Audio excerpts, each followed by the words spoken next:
Okay na? Ito yung second day nila.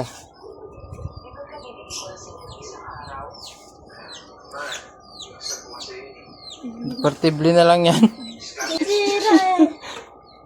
Ikot ka kasi.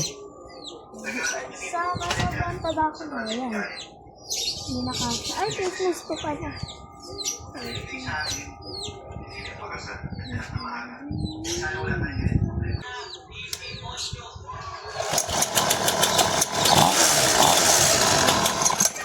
Sige, ako na mag-start. Sige. Ayan na, Dra.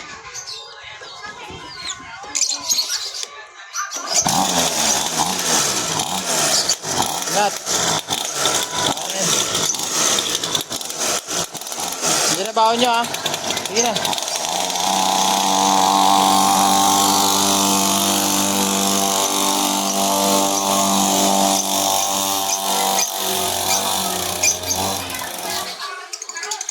Second day nila sa school.